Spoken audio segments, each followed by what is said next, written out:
About what I've got. Hi, YouTube. Welcome to Millennial Gaming Speak, episode 55. A YouTuber. behind the scenes look at how this show Not at all is behind the scenes made. look. This is just pre-show. Oh, it's like I guess we just did pre-show. Now this is pre-show. This is now like the moments before. The final moments. The I'm final tired. countdown. I'm very sleepy after this weekend. I wanted to lay in bed all day today. Oh my gosh, what if you start yawning during the episode? I won't because I flip a switch as soon as we say 3, 2, 1, clap. So, Yeah, I'm a scrub. I'll fall asleep. I know. No yawning into the mic, or at least. Got a problem. All right, ready? I'll hit the mute button or turn away. Or I'll just make horrible noises. I just want to check one last thing. Okay, cool. Yep. I just want to make sure. We got SummerSlam in 3 hours. Got to hurry up. You have what in 3 hours? WWE SummerSlam. Oh, okay. Brock Lesnar's fighting Randy Orton. Hey, Brock Lesnar just won a fight in the UFC. Like 2 months ago or a month and a half ago. Last month, yeah. Something around there. I am, I believe, officially all for us. Okay. All right, let's go. Clappity clap, clap, clap. You got your timestamp done? Timestamp is here. I got my Invincible All right, shirt count us on. in. Rest in peace, Invincible. So sad. Is that some comic thing? It's coming to an end, yeah. All right, we're going to start here in 3, 2, 1. Hello, everybody. Welcome to episode number 55. It's a palindrome, a rather simple palindrome, but it's a palindrome episode this week. Episode 55 of Millennial Gaming Speak. I am your host, Logan Moore, and with me is Max Roberts, as always. Hi, Max. There you go. You threw it out on there in the end. Hello, Logan. How are you? I'm doing all right. Been a very busy weekend. Lots of things are happening. Yeah, you've done a lot of exciting things. Gone to Chicago for 2 days. I saw Michael, who was on the show last week, Mr. Michael Ruiz. Had a fun time hanging out with him and all the other kind of funny best friends and seeing the city and eating cool burgers and going to Wrigley Field at 2 a.m. And then you get home and Frank Ocean's dropped an album and then Brock Lesnar fights in like 3 hours. And yeah, been a lot of stuff going on. You've been very busy and I've been very not busy. That's fine. I like not being busy. That's like my favorite thing to do, actually, is to just do nothing. I'm always very thankful. Oh, no. Oh, no. Is he having a yawn attack? Yep. What is wrong with you? I don't. 30 seconds into the episode. You put me to sleep, and that's what it is. Oh, gosh. Oh, my gosh. What's your deal these past 5 weeks? I don't know, man. I really genuinely don't know. It only gets busier tomorrow when we go back to school. School, schmool. So there's only 2 of us this week compared to 4 from last week. Yeah, there's only 2 of us. I had this train of thought. Oh yes, while you were busy traveling over the weekend yesterday, yeah, I took a couple of friends to try PSVR. I hadn't tried it out before, so they all got to try it, but I got to try it again with the Move controllers. I did it at GameStop this time, and GameStop lets you play rated M games. The London Heist demo, which is clearly rated M. So you get to use the Move controllers with the game, and that's kind of interesting because it reminds me of the time I did the Vive, which it had the 2 hand kind of controllers as well. The hands in the game felt like they were like I felt like I had to reach farther than what I thought I had to in the game. Does that make sense? I had to stretch my arm out farther. I think I get what you're saying. In game, like if my phone was a foot in front of me, I had to stretch farther than what I would think a foot is to reach something in the game. So that was, I don't know if that was the demo space, the fact I was sitting down. I feel like that would have been a game I would have played standing up. As a person who used to work in a GameStop, all of those stores are so tight. So maybe if you were in your living room, it would have been a little bit better and you wouldn't have felt so confined. Yeah, we had like this one little corner that was for it. Yeah. That's probably a rough space to be doing I VR in. actually, the attendant was standing so close next to me. I wanted to lean out and shoot a guy out of the window. And when I moved my arm, I hit him because I didn't realize he I'm was sure that's right not the next to first me. time that's happened to him. Probably not. I wish he didn't stand so close to me. And That's a good police song. Don't stand so close to me. oh, and that's the great grandmother calling me. Oh, all right, You want to bring your great grandmother onto the show, please. Oh, Please answer it. Put it on speaker. Let's talk to your great grandmother. no, that would not go very well. Ask her what she thinks about the PS4 Slim and Metal Gear Survive and how she feels about the first Metal Gear game without Hideo Kojima. She wouldn't know any of that. She actually would be kind of funny. Probably it'd be a very long phone call, most likely. But the move control is very interesting. I know they're required for Batman VR, so I'll be picking up. Yeah, that's what I'm trying to figure out. Is I if will I'm be going picking up a pair of those. Used at GameStop, they're like $23. New on Amazon, they're 26. I'll try to just buy new ones then. Yeah, it's just buy a couple of them.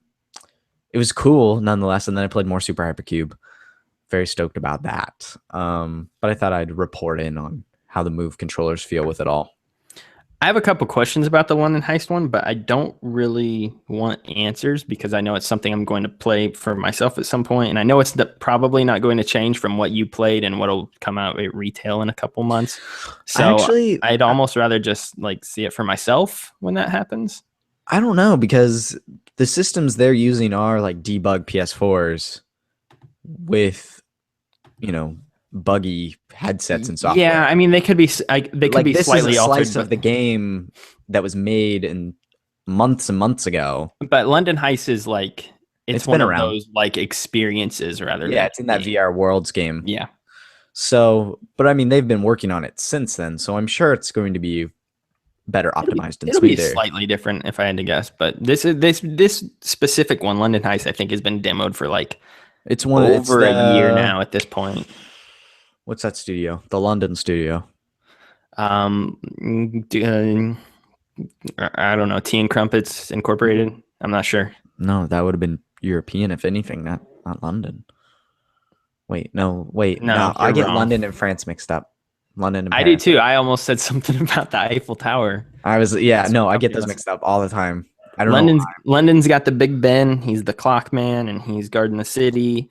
And then Paris has just got like that art museum, and you can tour it on your 3DS, I think. Something like that. The museum where the Mona Lisa is, you can rent 3D, like borrow 3DSs at the museum and like go on a tour and stuff. That's that thing. But Europe, yeah. I know. I get London. I don't know why. It's brain. But so that was interesting. Yeah. So PSVR. That's my little. We're like what, a month and a half out now, something like that, around there. 6 weeks, maybe 6 or 7. 7 sounds more accurate, actually, because we've got. It's closer to 7. It's closer to 7, maybe even 8. But maybe 6.5, I guess, because it releases midweek. Something in that neighborhood. It's about 2 months actually, because today's the 16th, I think.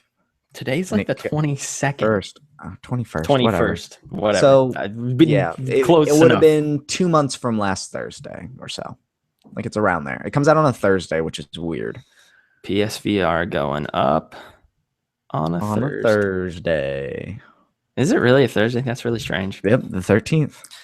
PlayStation 4 came out on a Friday, and that was fun. See, that makes more sense. Because I took that Friday off of work, and I sat at home and I played Resogun all day. So Resogun. So that's cool. I still have no desire to go back and play PSVR yet, just because I'm gonna let my hype build. But if maybe I should go play it again so that I can temper my expectations, because we talked about that a little bit last week with No Man's Sky. Have you gone back to that at all, out of curiosity? I played actually that night we recorded the show. I played it with Abby. Then I read Kirk Hamilton's review of it on Kotaku. Highly recommend that review in general. Like, even if you're not playing No Man's Sky, you should read this review. Kirk's review kind of gave me a different lens to look at the game through. And the next time I play the game, not that I'm rushing to play this game, I'm actually been replaying Uncharted 4. And as we know from the show, I beat Ocarina of Time actually like an hour ago. So I've been playing other things, but the next time I play No Man's Sky, I'm going to be playing it a little differently than the way I was playing it before. Cool. Only thing I've played in the last week is Batman. I finally got around to doing that, and it was fine. It was good. Solid first episode, setting some things up. I like what they're doing with the Penguin eventually. Couple pot. I like will he become the Penguin? Yes, he will. I mean, obviously, I like where they're going with that. That's probably the more interesting storyline to me right now. Harvey's kind of an odd character in that. Like, he kind of caught me off guard. Because he's like, I don't know, this is kind of all spoilery, but not really, because some of this stuff happens like literally 10 minutes into the game. But I don't know, he's kind of like wanting to work with Falcone in a weird way, but he is supposed to be like it's a good guy, evil and the DA. Politics, Bruce. And yeah, so he's like trying to talk to Bruce into working with Falcone for some reason. I thought that was odd. Catwoman's cool. I like Selena, and I like that little confrontation you have with her. The gameplay's cool. Too much exposition though. Way too much exposition. My gosh. Did you know? That's my biggest problem with it. Did you know that Bruce's parents died when he was a kid? Are you serious? Yeah. Really? In an alley. They were shot. Oh my gosh. Wow. I had no idea. I went into this. I was like, this dude's just patrolling the streets. He's beating up crooks. I thought he was just a happy-go-lucky guy, and I didn't know. Telltale mixed it up. They mixed it up. It wasn't like pearls and stuff that fell from his mother's necklace and all the stuff. This time it was movie tickets. Bloody stained movie tickets. And he keeps them in a little container right there next to the back computer. And you can either rip them up, and you can be like, did you rip them up? I'm an angsty little Batman. Did you rip them up? No, because it's dumb. No, I'm not gonna. I thought that was such a stupid, like, major decision you were supposed to make in that episode. Not technically a major decision. It is not on the scale. It wasn't on the major. It wasn't on the list at the end. But yeah, presented you with that one. It's one of the only decisions you can make where you have one choice or the other, and that happens usually about 3 or 4 times an episode. It seems like with most of their games, if that, maybe twice. So it was all right. Like, it's good. I don't know. I like the detective part. I thought that was fun. I'm interested to see that take a bigger space, maybe, or different options to connect things together. I thought the interrogation stuff was really cool. I do like how you get to choose how brutal of a Batman you want to be. I'm actually I'm writing my review up for the game, and it actually should be up. Probably not tonight at this point, too late. I don't like to post reviews too late because it just doesn't get any hits. I'll probably post it tomorrow. But I said my favorite thing about the game is that there has been such a broad spectrum of Batmans over the years, going from as far to one side as Adam West's campy, like almost comedy-based Batman, to the darkness seen in like Frank Miller's comic book work, where he's snapping criminals' arms in half. Or, I mean, even Batman versus Superman, he's just outright killing people. Like, there is like a very broad spectrum of what Batman is, and Telltale doesn't give you one specific Batman. Like, okay, this is the mold our Batman is cut into. It lets you create that Batman, and it lets you pick the mold of the Batman. And that's the best thing to me right now about the game so far, is that they are letting you choose how you want. I'm very curious if they're going to be able to stick with they're like, all the episodes will be out by the end of the year. I can see that. I mean, I don't know. I trust them, but maybe I shouldn't. No. How was the engine for you, by the way? Interesting enough, the first time I played this game seemed like a normal Telltale game. It didn't see anything special. It does graphically, it looks better. I think it looks better than previous Telltale games. Yeah, for sure. But the more I played it, so I played it a total of, I think, through completion twice. I'm sorry. And then dabbled a couple of things 1 or 2 more times. I also tried, I took my PS4 to Abby's house and we had a bunch of friends over, and we are going to try the crowd play thing where people can use their phones or computers. Yeah, and you can vote or whatever. Out. Yeah. Especially during that, the game crashed all the time. The more I played it, the worse it got. Like, I don't know. I don't know why that even So they is. tried to put one new feature in there, and it like crashed the Well, entire. not even just the crowd play thing. Just the second time I played it, it was Yeah. worse. And then when I went back to like dabble in certain things, it was worse. Any of Also, there's no the chapter select, that's weird. You which have to just play the full really game. upsets me because that makes doing guide work for the middle stuff harder. Message them, see if they can update that or something. I doubt it. I doubt it. Yeah, probably not. It's the frame rate still chugged for me a handful of times. it's not well. I watched I believe And it was Digital Foundry. It's getting to the point where it's not acceptable anymore to me. Oh no, Like it's been there. It's not just now arriving. It's been unacceptable. Yeah. I mean, that's true. The last couple Telltale games that have come out, I've been a little bit more behind on, so I guess I Game of haven't Thrones, been with I've them. heard Michonne does not run very well. Tales from the Borderlands. Tales from Borderlands had hiccups in every episode. I mean, it's not. It's as a person who's reviewing the games and giving them a score, like it's not like I'm docking. I don't want to say I'm docking them like heavily for it, but like it's on my mind when I am giving the game a score because it's not acceptable to me anymore that it's 2016. You've had this same stinking engine for like 5 or 6 years now, and it's still running just as bad as it has since day one. Like and that the is game runs worse on PC. That's what I've heard too. Yeah. Like, I don't get it. There comes a point where you just need to like put your foot down. And a bunch of people did this last year with Fallout 4. Like, okay, cool. You made an awesome world, but this engine sucks. And like, there needs to come a point where that's not cool. We don't care how good the story is in Batman. We don't care how deep the world is in Fallout. The fact that it has trouble running, that's a major problem. And we can't look past that anymore, even if we have before. So I think I think the game's good, but it does have issues. I mean, both narratively and from a gameplay, like just from a running standpoint. So I like it though. Like I do. I think it's a very setup heavy episode. That's why I said there's really no spoilers for anything because not much happens. No, it's interesting where they're going. I'm excited to see that next step. I do hope the episodes come soon. Just because I mean, you can assume the next one will probably come out around the same time as what the season pass disc, which is in like 2 weeks, maybe September? 2.5 weeks. Yeah. It's like 2 weeks. September. So it's like 2 or 3 weeks out, I think. Yeah, and that's really interesting. That's the only way you can get that game on PS3 or Xbox 360. Yeah. It's not available digitally on those platforms. I wish it wasn't available at all on those platforms, well, I mean, honestly. I do too, but because I think that's why the engine still sucks, honestly.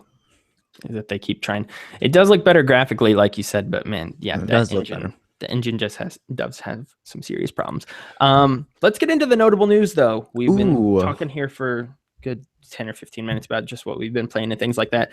We've got not as many news stories as I thought we might have this week. Gamescom was this last week. I don't know if we really talked about that on the show on episode 54 very much. Good grief, you're yawning. So I thought we would have more stories coming out of Gamescom, but then again, Sony and Microsoft both, they didn't give any pressers. No pressers during the event. It was mostly for games obviously we knew about. Not there. Nintendow's obviously not there. By the way, 7 months till the NX. Nintendo is there. I meant like as far as like giving a event or something like that. Sony, Microsoft, and PlayStation, none of them had pressers. Yeah. Yep. So there was not a lot. I mean, there's a Titanfall open beta that probably is over by the time you listen to this. There's a I think next week there's the Battlefield 1 open beta, if I'm correct, which is I think August 31st is when that is. There was a couple news stories. The one other news story that I did want to mention before we jump, so our first news story is about Metal Gear Survive. I want to mention this though. I wrote this up for PlayStation Insider this last week, and this sounds like the coolest thing I've heard from video games in a long time, and it comes from way of Star Wars Battlefront. Have you read what the new DLC is for Death Star and the new game mode that they've created for it? The only thing I know about Battlefront is that the Star Wars VR thing, the X-Wing VR, is free for everyone that owns it. Yep. And so next time I see that game go on sale on Amazon, I'm picking up my copy now.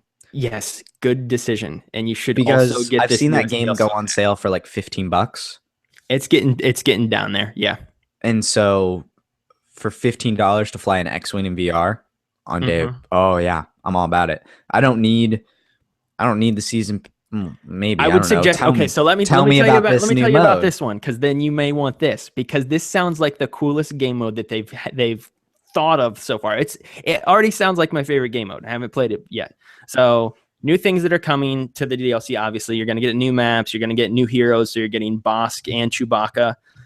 You're going to Chewbacca's get. not in the game already? He's not in the game yet. Nope. He is now. Wow. Well, they're making you pay for iconic characters. Okay, continue. I mean, there was only like 6 at launch anyway. It was Luke, Han, Leia, Leia. Vader, Boba Fett, and the Emperor. So Chewie had to get cut. Did you hear that they're looking at Donald Glover for Lando in the Han Solo movie? Yeah, that'll be cool. As soon as I heard that, I was like, "Oh, they should do Donald Glover for that." And of course, that was like their first. That before the report even came out that maybe he was the front runner. Yeah, that's my roommate told me that, and I was like, oh.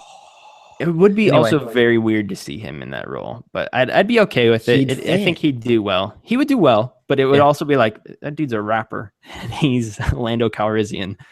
Lando was a rapper in his early days. Lando was a rapper. Yeah. How do you think he was able to afford the Millennium Falcon? He won it off of Han in the game. No, it was the other way around, I thought. Yeah. He won it. Lando had it. I know this. Well, shoot, none of that's canon anymore, so never mind. I was gonna say none of this. Yeah, continue. Yeah. I'm sorry. I used to read all those books. The new game mode, it's called Battle Station, and it takes place in 3 phases. So like I said, the new DLC, it's all based around the Death Star. So okay, they're finally adding space combat. So finally, the thing everybody's been wanting, space combat, is finally getting added. So what do you mean, like off planet? Because you can fly ships in that game. You can fly ships, but now you're going to be able to fight in space, like actual space dogfighting, like in the movie. So you'll be able to do that now. So this game mode, Battle Station, is in 3 phases. Phase 1, if you're the rebels, your job is to take down an Imperial Star Destroyer. So if you're the Empire, you're basically defending the Star Destroyer. If you're the Rebellion, you're trying to take down TIE fighters, and you're trying to create holes in their defense so that your Y-Wings can come in and bomb the Star Destroyer. When it bombs the Star Destroyer, it's going to be prone to attack. You then attack the points that they bombed and try to blow up the Star Destroyer. If you blow up, I don't know if you play 3 phases every time, and then so it's like that.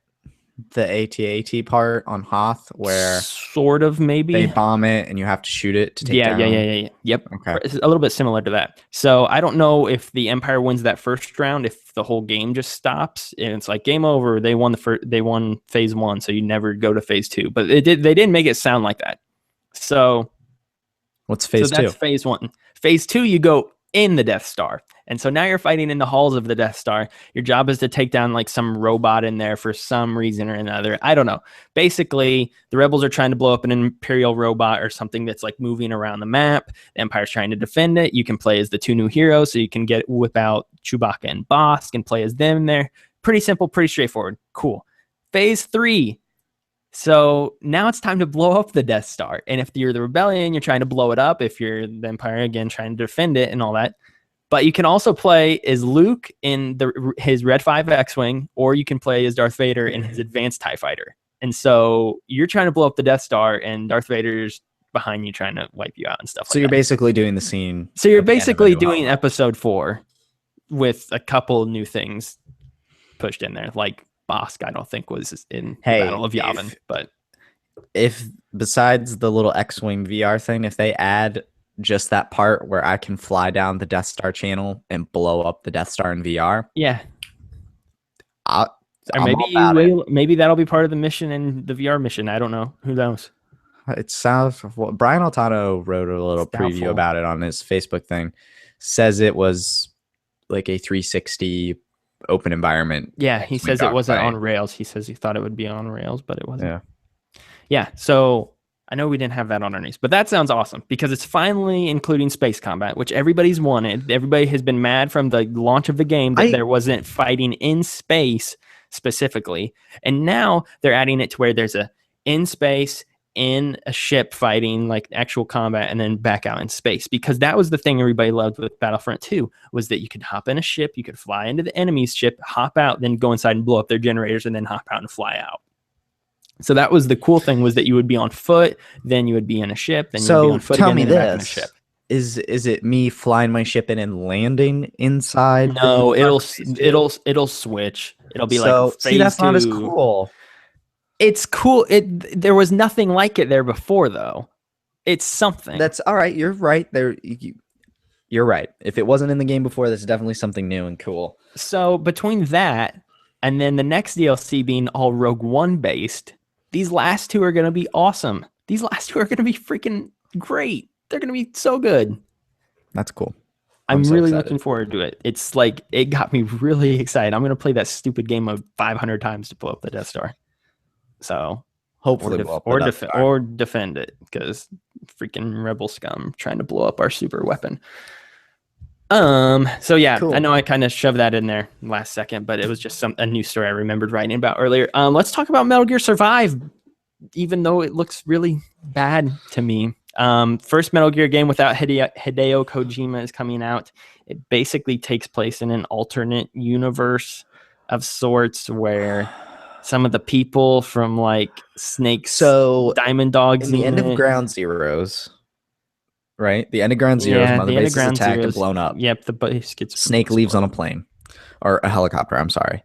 And then this apparently is about one soldier that was left on Mother Base as it's sinking, and then magically wormholes appear in the sky and suck him and Mother Base through a wormhole into an alternate dimension where these crystallized zombie none of this is canon, none of it, and they've upfront said that, like, this is just for fun. And it's just like, they remind me of the cordyceps, like some rock things growing out of their head. And it's you and 3 other buddies fighting to survive this zombie rock creature. It looks like the Resident Evil Operation Raccoon City of Metal Gear. Do you remember that game when it came out like 6 or 7 years ago? Never played a Resident Evil game, so it was basically like it put you instead in the shoes of like Umbrella Corporation agents, and they just like, it was like a 4-player co-op game, and you ran around the city and shot zombies and stuff like that. I wish this probably is like a cool, fun game. At the very least, it's going to look good because it's using Fox Engine. The problem is they called it Metal Gear. They literally could have called this anything else. Use the same assets from Metal Gear, because Fox Engine is crazy good and they own it, and just called it to fight zombies. And the game would have been like, okay, this is fine, whatever, we'll see how it plays. But instead, it's called Metal Gear Survive. Oh, I'm sorry, that peaked there. It's called Metal Gear Survive, and everyone hates it out of the gate. Well, I mean, people would probably not be as receptive to it, though, if it wasn't Metal Gear. Like it or not, I brought this up last night when talking about Conor McGregor. Conor McGregor is like a divisive wrestler, or divisive fighter. You either love him or you hate him. But it's better than having no opinion on him at all. If Konami released this and it was just a new thing, I guarantee you most people would be like, okay, whatever. Like, that's fine. I don't care one way or the other.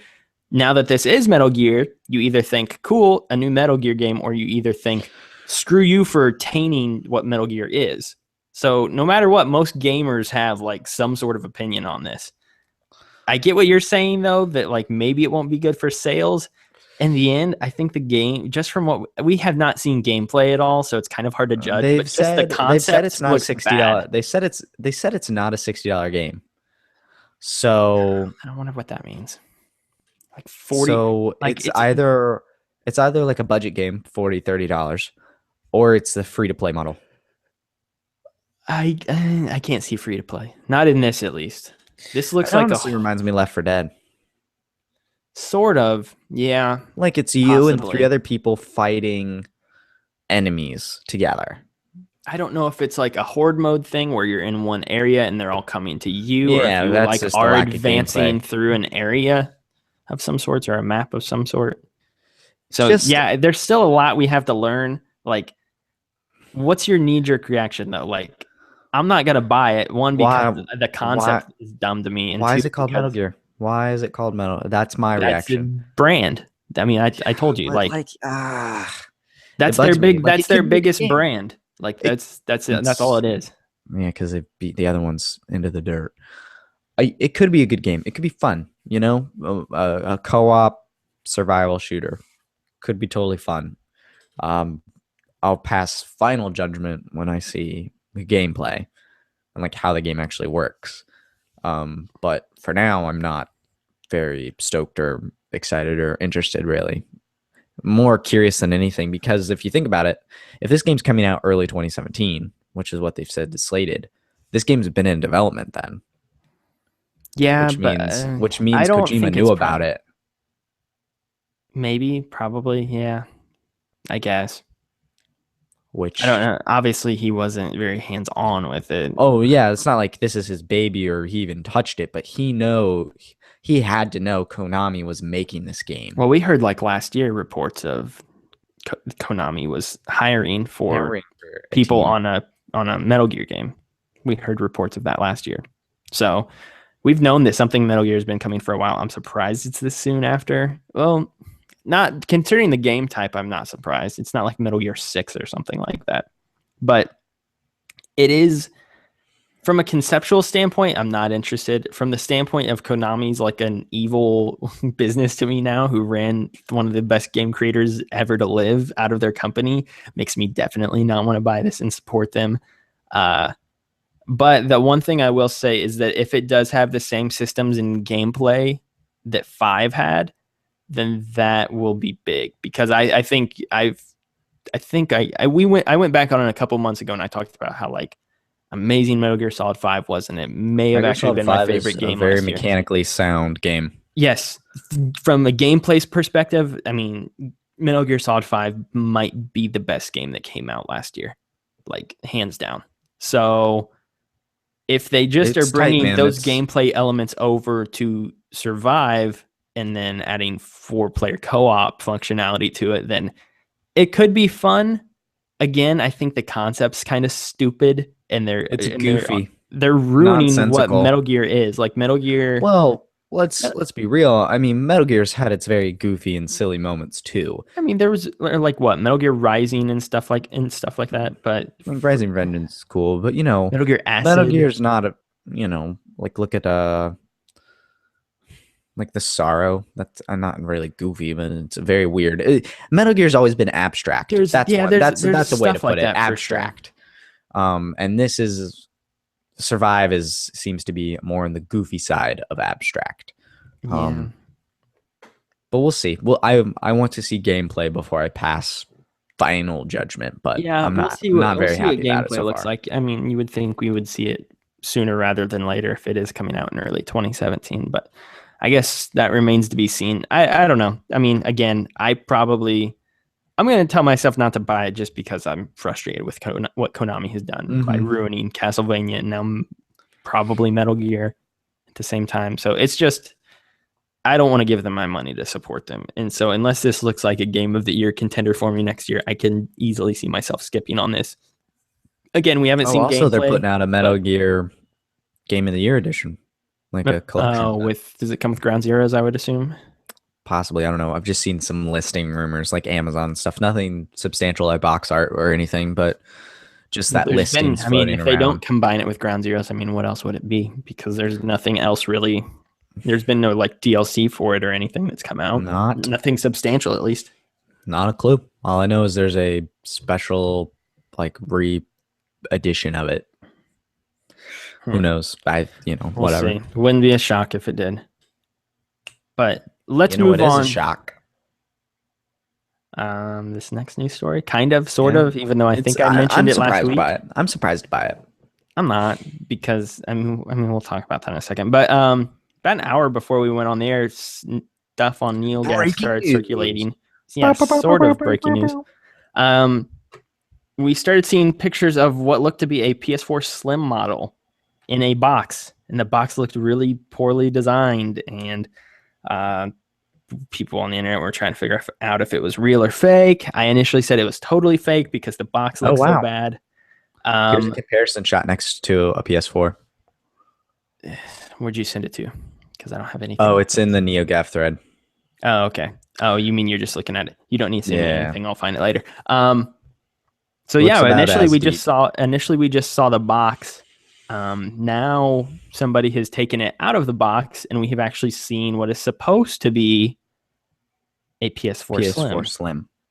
but we don't know if it is real. It could be really, really fake, but at this point, it's looking pretty legitimate. And If you're getting pictures, multiple pictures of the system on all sides, it's kind of hard.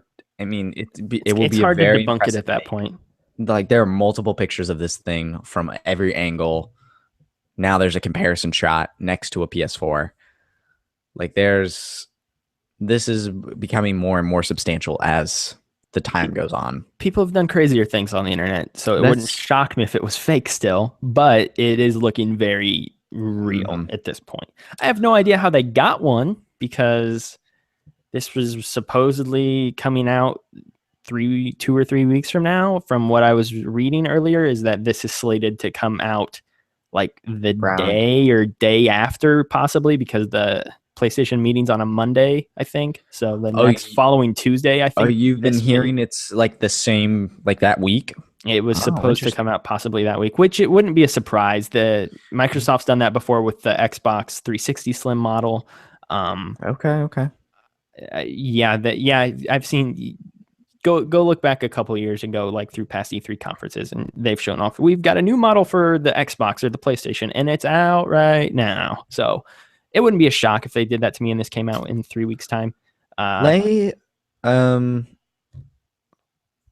I mean, it's a smaller box. It's got some cool stuff. Like it's got the XO square and triangle kind Yeah, of on I the saw that. bottom as the base stands, which is kind of cool. It's a nice touch. Um, it's rounded on the corners instead of sharp angles, which is kind of nice. Basically, it looks like they kind of just took the top half of the PS4 and sliced that in more than half, um, and shrunk the dimensions, like the width and stuff, just a little bit.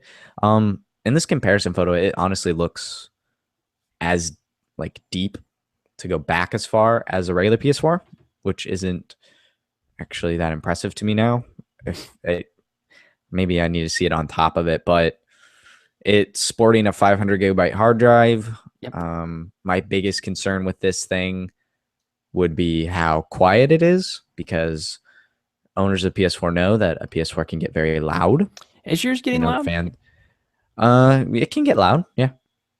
Like the Mine, fans, like it gets going. mine's still not gotten that loud. I mean, it can at times, but only if I play it for like 8 or 9 hour stretches at a time, I think. Oh goodness, no, mine gets pretty loud. And you're farther away from your system. Like your system's in an entertainment system. Mine's 2 feet away from me Yeah. when I'm playing it. So maybe that's a part of it as well. But I'm very curious how quiet it is, because the PS4 is already super small now. Like I think the PS4 is really nice right now, but if it's smaller and it's still just as loud, that's just going to make it louder and hotter. So that's one of my biggest concerns. What do you think about the Slim? Not a shock. I could see them doing this because this is going to bring us right back to, of course, Neo Talk and talking about what we think It about does. that. And we'll have to incorporate that in some way because we know that's right around the corner. I was just looking at some of the pictures of it. I'm not shocked because the thing is that we know about the Neo is that they're not totally going to drop the PS4 SKU. So if you want to make consumers feel a little bit better about buying what is obviously going to be the lesser of two SKUs, I mean, maybe come out with a redesign for it like they're doing here. That way it'll be like, hey, look, we're not abandoning you. We're not giving up on you. Hey, we believe enough in this product still that we're releasing a completely new model, better than the last one, smaller. It's going to do the exact same thing. Here you go. And that's kind of a good way of Sony saying we're not leaving you guys behind, even though we will have this luxury model. And if you're one of those people who wants it, great. But if you just want the bare bones model to play PS4 games on, here's this thing. So it doesn't shock me. And again, like I've said, I mean, we just saw Xbox do it with the Xbox One S. I've said for a while that again, I still don't think Neo's coming out this year at all. I think that is just completely out of the question. So for them to instead release this slim model makes a lot more sense to me. And if they do release it maybe the day after, I mean, for somebody to have this, it has to be in production already. So I don't really. Do you know the story of how they got this? Whoever has this right now and is posting all the pictures online. It ended up on an auction site, and someone responded and was like, "Can you send me pictures of it, and I'll come pick it up." And obviously, I don't And know if these they're are the still gonna go pick it pictures. up, but they've got all the pictures of it. Yeah, so Huh. Interesting. So yeah, I mean, it looks legit. Again, it could be fake, could be totally fake. We very, may. very elaborate. Like one of the more elaborate system fakes I've seen in a while. I mean, Um, I've seen some crazy stuff on the internet. I remember one time a person tried to fake that Rayman was coming to like the Smash Bros roster, and like people well, who that was a really knew. good elaborate one. That was nice. But Yeah, that's that's DLC in a game. yeah. This is I mean, bigger. at the very least, this person has 3D printed this system, Yeah, for sure. which I mean will not be the first time it's happened with a system leak before, but I do with pictures of the actual system, I think this is very real. Some kind of other issues I kind of have with it. Why is it a 500 gigabyte model? Because Xbox learned that lesson. They've off the first model, the S was a 2 terabyte. Now, granted, that one is sold out, and they're not. That's reserved for special editions now. But there's also the terabyte and the 500 gigabyte model, which are obviously tiered at different prices. well, you can expect Um, that they're gonna drop the price on this, probably yeah. like Oh, this should $50 or be. so, if not. Well, because This what is is a it now? three. 349 for a It's 350 PlayStation 4. for a PS4. That's what I thought. So this will drop to So 300 for sure. You would think. If okay, not, so I'd for be really $300, shocked. though, you can get a terabyte Xbox One that's smaller than this. Cool. Xbox is still losing though. So But I'm just saying that hard drive is not big enough. They need to have other models. This I'm is told. I 500 gigabytes is not acceptable anymore. hello. I'm a 500 gigabyte PS4 owner. I'm fine. I've never gotten close to running out. Like I do, but then I go through and I'm like, I haven't played this game in 6 months. Like it's never been a huge issue for me. Like I run into that problem all the time. now, do you feel more comfortable when you've got like 2 terabytes of wiggle room? Yes, for sure, for sure. I yeah, but completely agree with you. I love it on my Xbox having that external hard drive. But at the same time, like when it comes down to it and I have to delete a game off, I never feel like I'm in a bind. It takes 10 minutes to download a game again. I mean, I it's don't know not the what kind of biggest of internet you deals. have. I mean, I'm depending on the game, I mean, most of them yeah. install off of the disk. I mean, I Well, it know you depends and I if you both have buy one. I'm physical. just saying 500 gigabytes is considered small, especially when games are just getting bigger and bigger. And the hard drives are not expensive for them. So a terabyte really should be the base. It upsets me Well, greatly. I will say Um, that we don't know if this is the base. One, we don't know if this is real for starters. If it is, though, we don't know if this is just one model of the Slims. They could say, that's cool, fair. this I hope one's. they do what the Xbox One S did. They have tiers. Because then you've got your poor man system, which is the Well, 500, and that's 250. You've got your 1 terabyte, that's 300, and then your 2 terabyte is whatever, there 400 has bucks. been tiers already, but it's usually for like special edition They've consoles where only they'll be done like, they've only done a terabyte like Call of Duty one in was the that a past. terabyte or two? Terabyte. Was it just a terabyte? Okay. Yep. So yeah, Sony has not done a 2 terabyte system yet. Xbox has done a 2 terabyte Xbox with, I think the Elite might be a 2 terabyte, and then the S. and The again, newest. here's why they would do this though, because well, my camera just got all blurry. Because if you do want more hard drive space, they're going to be like, look, spend the extra 100, 150 bucks, get the Neo. If that's the luxury item, Well, because they're going to want people to, but they're not see, giving up on the PS4 people, the people who already have them, but at the same time, they are going to want to try to incentivize people who will to that's purchase the interesting Neo. because you can install a hard drive on a PS4 very easily. You slide off the panel 5 screws and the hard drive's in, and then you just use a thumbstick to put on the firmware. For sure. But you This got to buy the hard drive still. you do, but I'm saying you can upgrade your system. This system, based off these images, does not have that panel. So, I mean, two things. you would think it would somehow, somewhere. You I mean, maybe screw off the bottom of it, but then that becomes more tedious. That becomes more of an effort. I don't even see screws on the bottom of this thing. So that's one of two things. It's either locked in at whatever hard drive you buy, which would be really disappointing, especially considering the OG PS4 let you change that out, or they're adding support for external drives, which the PS4 does not have, unfortunately. So it's one of those two things potentially. I think, again, though, they are trying to push consumers in the direction of the Neo, and that's going to be obvious. And I'm sure we will see inklings of that in a couple weeks. Like, as much as they are going to support it, they want you to buy the Neo model. You can buy the other one; it's still there, but you're better off buying this one, and that's why we're going to put. And if 1 to 2 terabytes of space, if that's the case, then why would the Neo come out a year later? Then those people are sitting here either with an old PS4 or with no PS4, just waiting for it because it's still in development. I think that's the thing. I don't understand why people ever thought it was coming out this year. I think it's this year still. I think you're out of your dang mind. There's no. I'm going to write a feat. I'm writing the ball was rolling too much. Even when the leaked Scorpio specs came out, they could not stop the ball. We didn't hear about it until June, and then it was just like, yeah, it's a thing. That's literally all we've heard about it. Yes, that's a thing in our company. That's not verbatim, but it's pretty darn close. I still think the Neo is this year. I think it comes out around VR, and I think actually you're right about, especially if this is in retail packaging, that this comes out first. Max, fill some time for about 15 seconds. Talk to the folks. I will be right back. I just need to grab a notebook where I've jotted some things down about this because I'm writing a feature on why I think people are insane to think that this is coming out this year. And I forget what my 5 main bullet points of the article are. Talk to the people for 12 seconds. 12 seconds. I can do that. As you know, I think the Neo's coming out this year.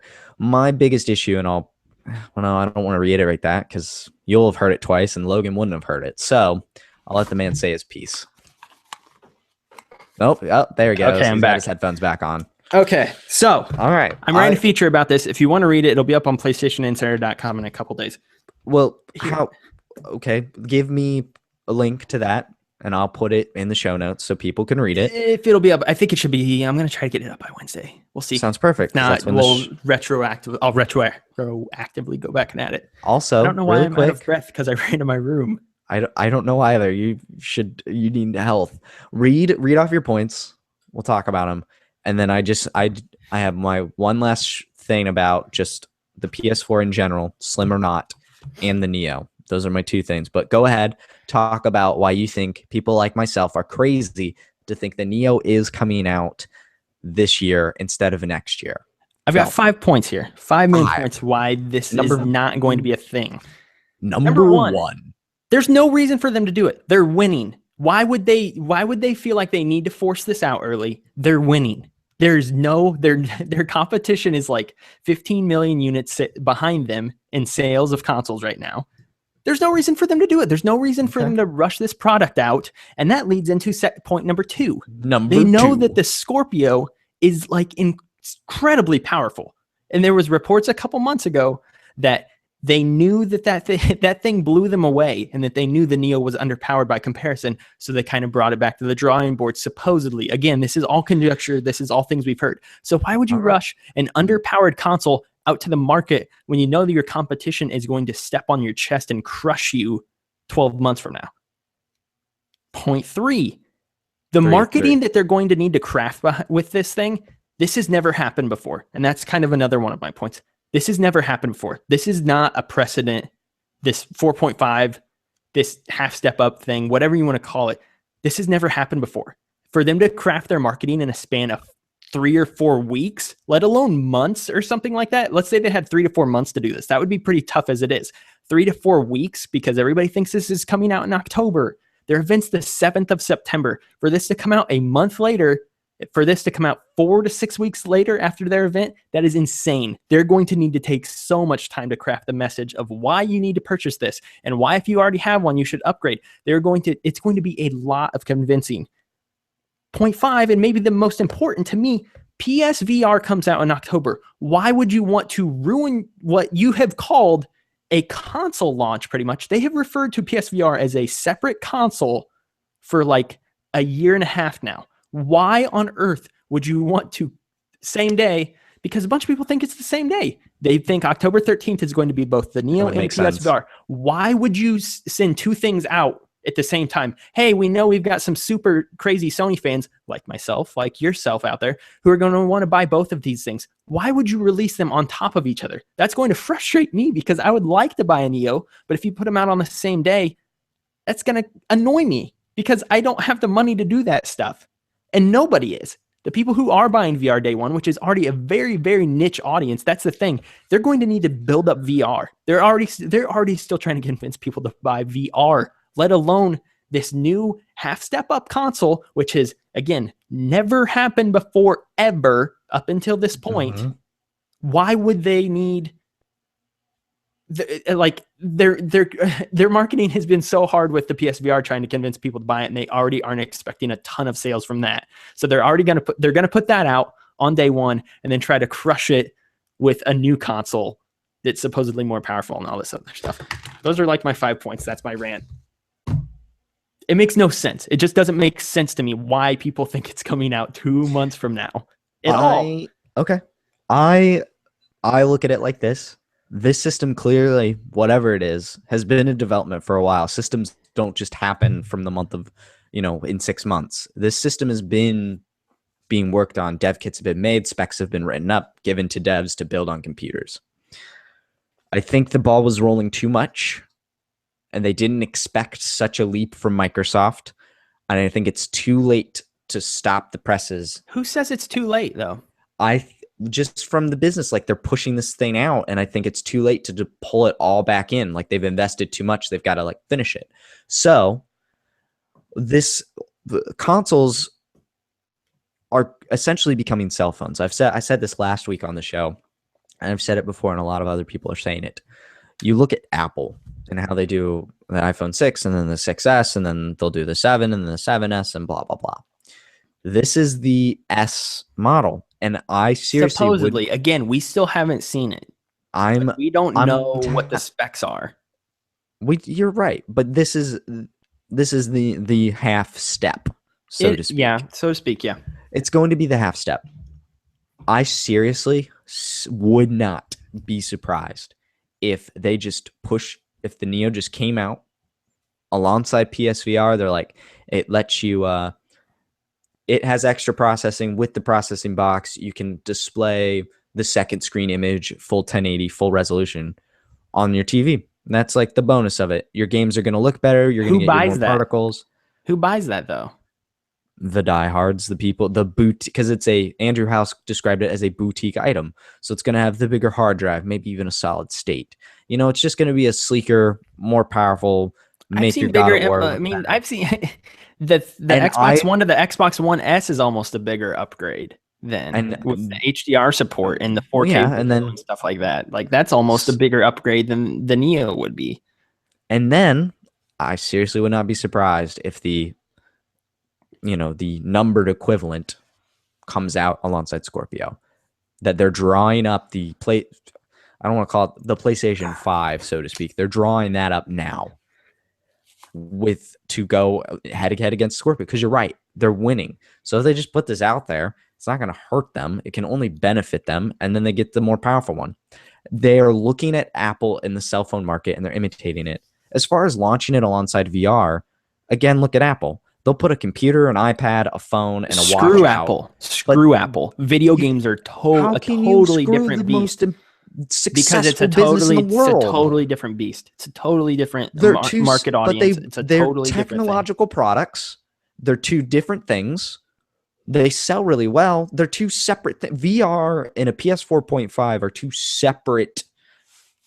They're not the same system. If they were putting out PlayStation But your VR, point is that you think the PlayStation Neo, one of the main functions of it will be that it helps with PSVR. It could. It's going to make your game certainly look better. It's going to segregate that market, which screws over anyone that buys the Slim. Whether Neo comes out this year or not, people that buy the Slim are getting screwed out of the better looking games later down the line. And then it can help VR run better. I don't know. It's going to have enough power certainly to do that, but it's two separate things. Like the Neo won't suffocate sales of the VR, and the VR won't suffocate sales of the Neo. They'll only the very best, they help each other. I think it's fine to release them at the same time. I don't think one squashes the other or like suppresses it. Pre-orders for I don't VR think it squashes it necessarily. Everywhere. It takes away from the like mystique and the magic and like this is a release. It's just like they almost like if it comes out in October, it'll just be like a turd just like fell out of their butt. You know, there's the Neo. Whatever, you can buy it. It's a little more powerful. Sure. It's the S, the 0.5 iteration. It's there if you want it. You know the next more powerful thing's coming out a year later. You draw the comparison between phones and that's what's consoles a lot. I don't think it's that much. That's what they're modeling the market after. Because you're right, this has never been done before. Iterative. I can't say the word. Iterative, more powerful, slightly more powerful consoles has never happened before. They always just get smaller and quieter. That's it. It's happened in very small leaps, but not to this extent that we're expecting. Yeah. So even like you said, the Xbox One S adds HDR support. That's a small minor upgrade, and it does run just a little bit better under the house. It's not enough to slap on the box and say, here you go. But it's happening. And then Scorpio is the leap, with all them teraflops. But again, and Sony's gearing up to do it too. I would not be surprised. What did you think about Scorpio before we heard about it though? Because that's the thing. I think most people thought it was going to be a half like before they showed it off. Until they showed it off at E3, and then they were like, no, because the rumors before E3 were the numbers. That it was more powerful, the beast, supposedly. That it was a monster. So this brings me back to my first point though. What is the incentive behind Sony for releasing this? How is this? Because it's not going to do anything sales numbers wise. Like, they're winning, they're going to split their audience, which is going to frustrate fans like myself who've been frustrated with. I've been frustrated with just the prospect of this becoming a thing.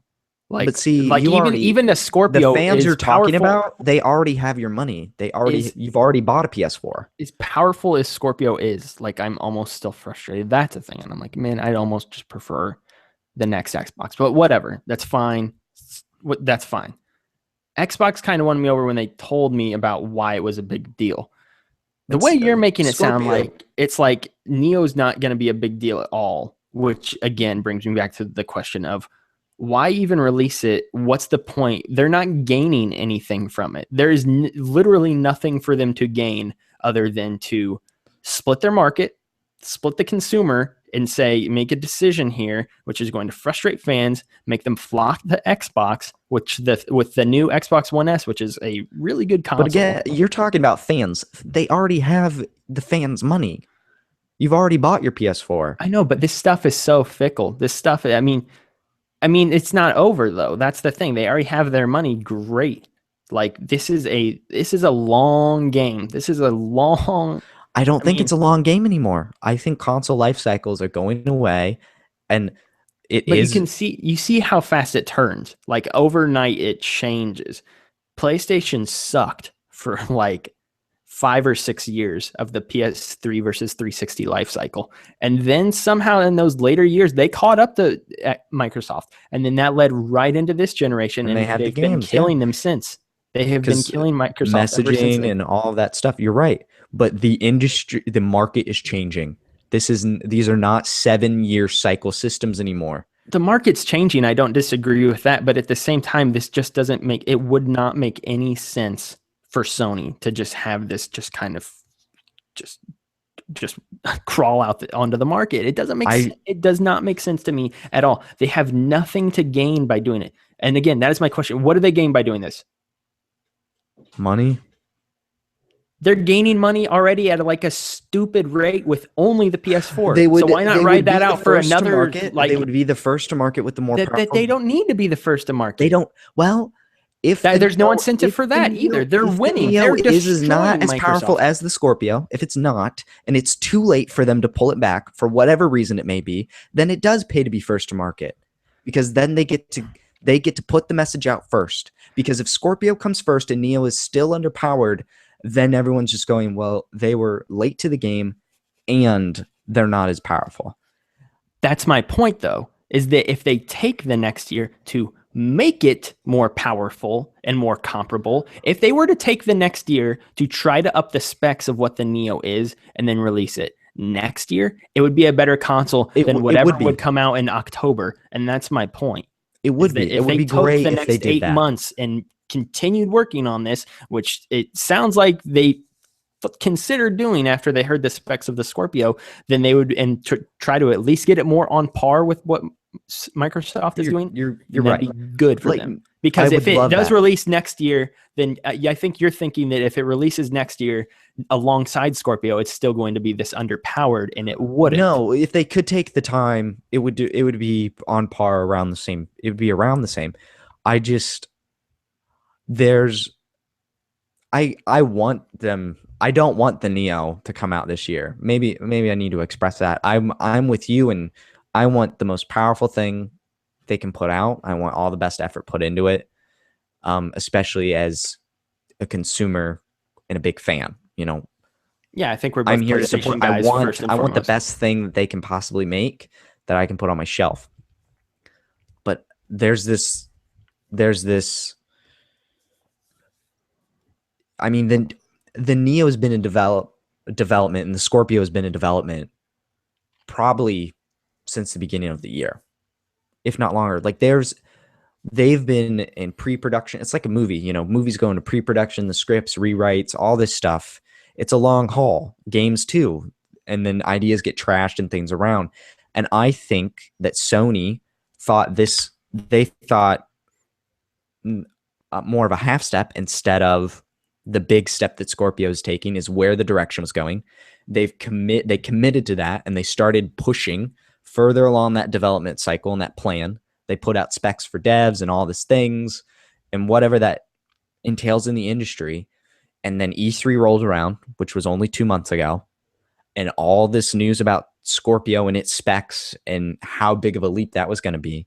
And that's where you saw they took a double take.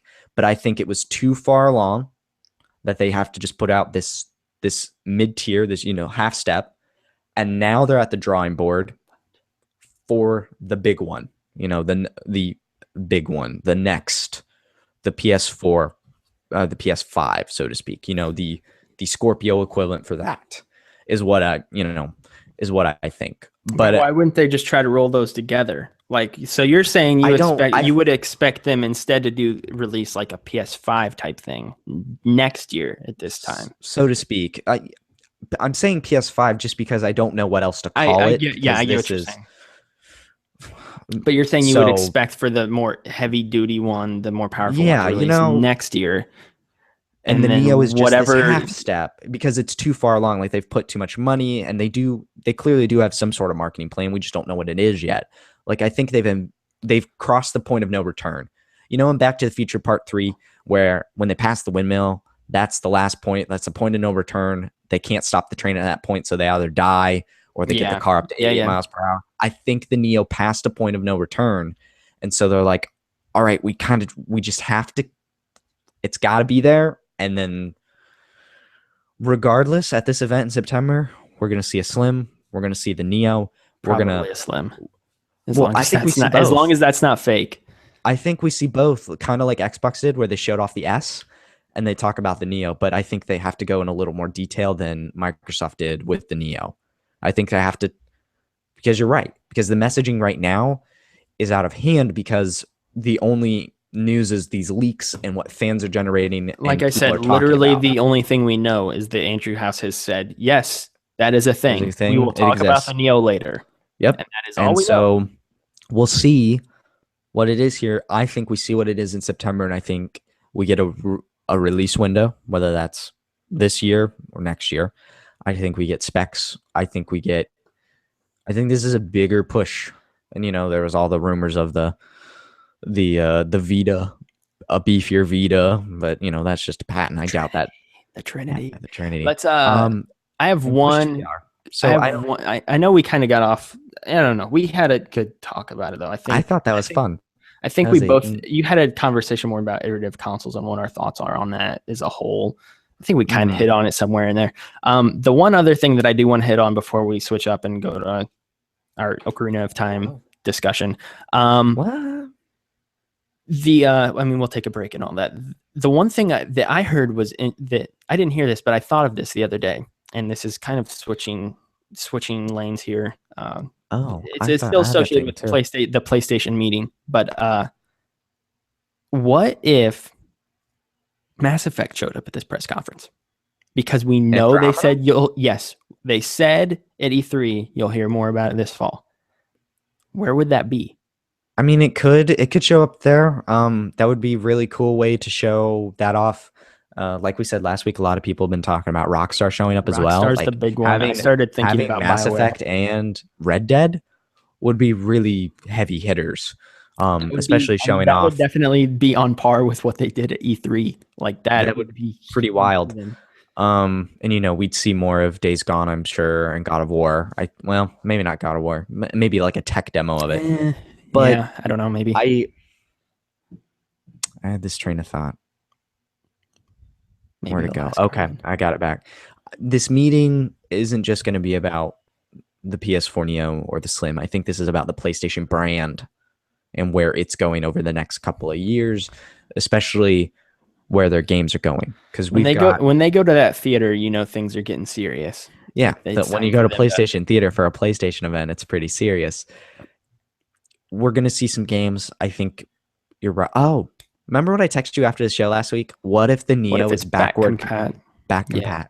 Because if this is a new system, they can readjust the internals, and maybe they figured out a way. Because that'd be nice. I could finally play Ni no Kuni on it. Well, the IGN wiki for the Xbox One back compat list is one of the most popular wikis on the site. Yeah. It's not like, to me, it doesn't really matter if my system's back compat or not. Mm-hmm. But if that could be a major selling point. It could be a big selling point. It kills PlayStation Now, though. Which maybe that's something they just have to bite down on. Yeah, they're gonna have to take that out back and shoot it eventually. May as well do it now. I guess if the Neo is back compat, and that's just my own theory, my own wild thing, that would be the selling point that would convince a lot of people, because a lot of average consumers want to just keep playing all their games. That's one of the things that people love about Nintendo systems, is so far they've at the very least been one generation back compat. Yeah, hardware wise, until you get to things like the N64 to the GameCube, because cartridge to CDs and stuff. But I thought it worked. I think the Neo, like that, if that was a selling point, that could be why they push it now, because that's like the feature that the again, kind of back to phones. The new iPhones have this thing called Force Touch. Like the screen senses how hard you push down.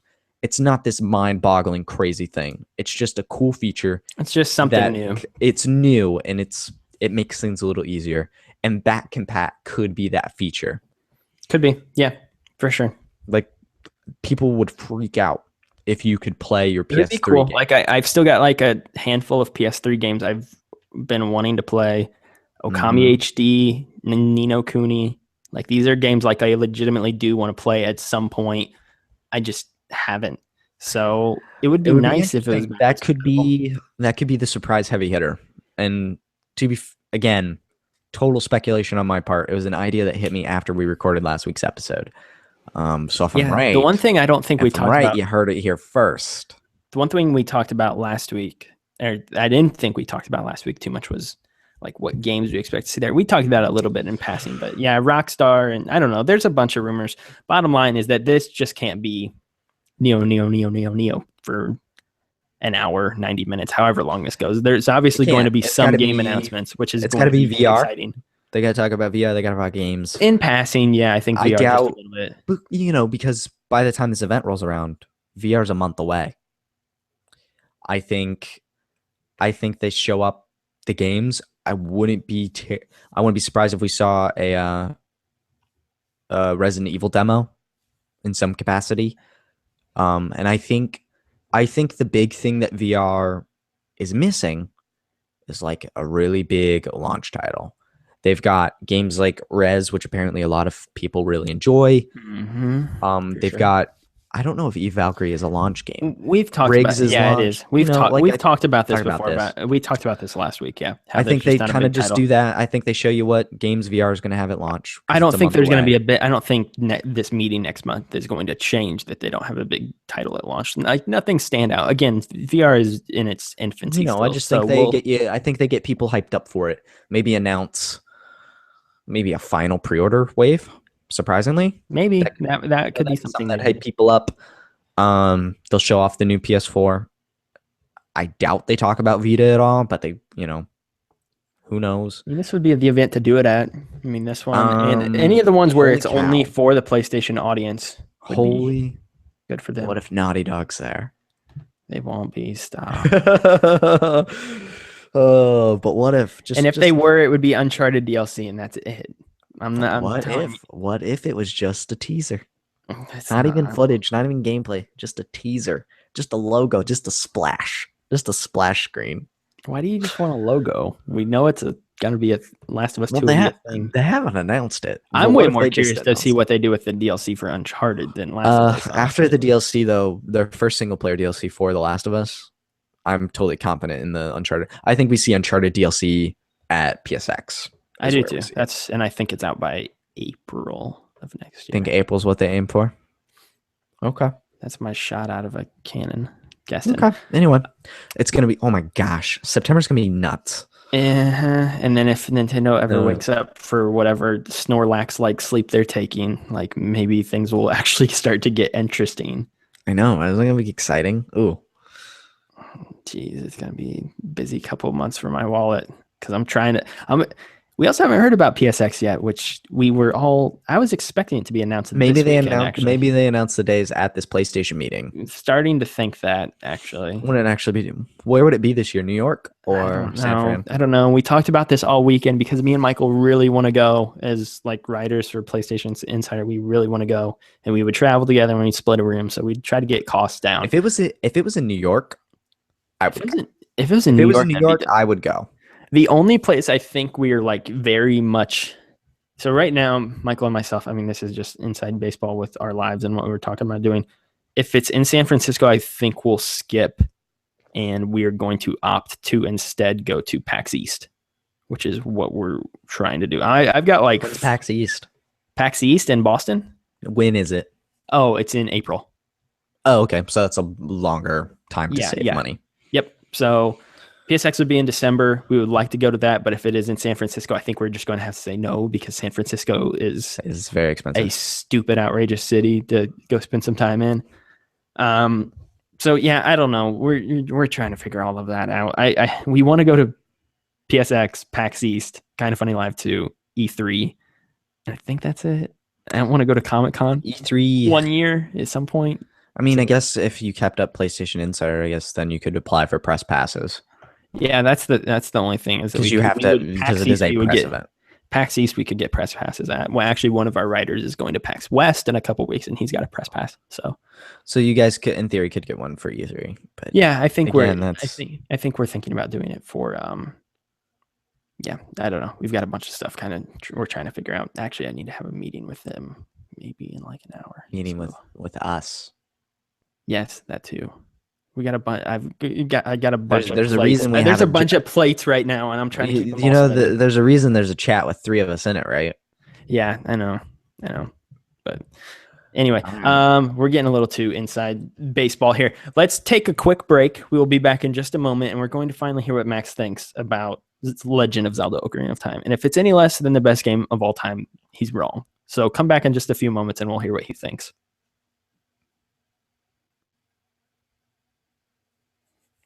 Okay, I'm good to jump back in. That was a fiery discussion. Cool. Yeah, I got worked up with that because I still think people are insane to think it comes out this year. And if I'm wrong, I will own it. But I'll make sure you own it. And of course, if I do, I'm flipping you all off and saying I was right because I haven't bought that once since I heard it.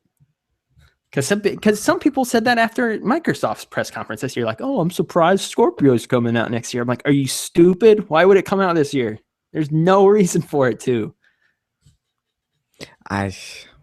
We'll see. If it comes you and back I to both that. will. You and I both will own it if either of us is wrong. There's no incentive. There's no incentive for them to release it. It's just like, I don't think they'll do any better or worse with it. Oh, it doesn't even look okay. It's just as big as it's just as big. All it is big in depth, like how far back it goes. There's comparison, like top, bottom, side images. But wow, these are actually really nice, high quality pictures. It's just like it's a tiny bit less wide. Really, what it is thinner, which actually is a little more disappointing than what I originally thought. It was a bummer. I'm ready, I think. I'm not ready for you to yell at me, but we'll do it.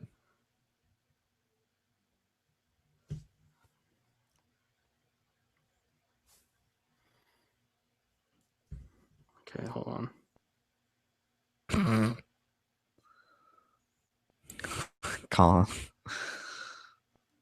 Colin thinks it looks sexy.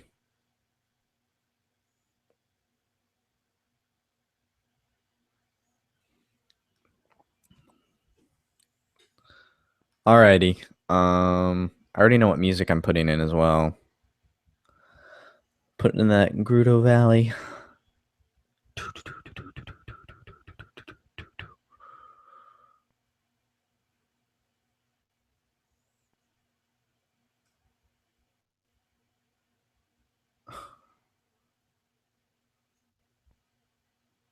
Sorry, give me 1 second. Totally fine with that. This is such entertaining YouTube content. Hi, YouTube. Yeah, because I'm trying to set. up a meeting. Yeah, because I mean, me and Michael talked about like all kinds of things this last week. Where we're like, we need to do this with the site now. Like, we need to do this stuff. So I'm trying to get a meeting going where we can talk to everybody on staff about, okay, this is what we're going to do now. And I'm not the boss, but hopefully you listen. Well, it's not going to be that like douchey. That sounded really douchey. Like, yeah, it did. It sounded like I'm taking over this. I'm taking over this website, and you're gonna listen to me, you punks. But it's more just gonna be like, hey, we don't have enough content. We need to at least put out this every week, this every week, this every week, this every week. Like just stuff like that. Like, okay, you're gonna be in charge of this. You're gonna be in charge of this. We need to do this, this, this, and this. And like, I don't know. Me and Michael came up with like a list of things we think we need to do on like a weekly basis, I think. So. Okay, that's cool. Plus, we need more writers. We need more people to write about stuff. So write about that PlayStation. Okay, let's go. I'm good whenever you are. We'll see how long this talk goes. I told them I should be done by about 5:30. So. Oh, you're trying to do the meeting tonight? Yeah. Okay, cool. All right. Well, let's go in and talk about your favorite game of all time. And I just want a Zelda game I played. That's all you have. Okay, whatever. Well, I don't want to give you my thoughts ahead of time. That's fine. Okay, so that's okay. I didn't know if you're just. I didn't know if you're just. Okay, I didn't know if you were just downplaying it. I'm like, really? You didn't like it that much? Good grief. No. I didn't want you to have all my thoughts. Okay. So. Let's get back. Let me write down the timestamp, which is 1930. By the way, McGregor totally should have lost last night. I don't. Oh, McGregor. I also don't get why you like him. It's a total tool. Oh, I like him more than Diaz. What's wrong with Diaz? Diaz is a horrible human being. He's disgusting. McGregor's a great guy. McGregor's a real great guy. Well, compared to Diaz, he is. Diaz is an awful human being. I hate Diaz with a fire in my belly. Why? He's kind of like the Patriots of the UFC. A disgusting person. Nate Diaz, he's 19-11. If anyone's the Patriots of the UFC, it's McGregor at 20-3. Not a the win record, it's just their personality and the way they present themselves. I just hate him. So you could put Brock Lesnar in there, and I'd root for Brock Lesnar over. McGregor never shuts his whole. All right, whatever. We can't get into. Oh no, McGregor is a bad person too, but Diaz is worse. If you say so. Did you know who Nate Diaz? Did you know who Nate Diaz was until he choked out McGregor? Yes. Oh, Okay. I hate Diaz. I hate the Diaz brothers. Okay.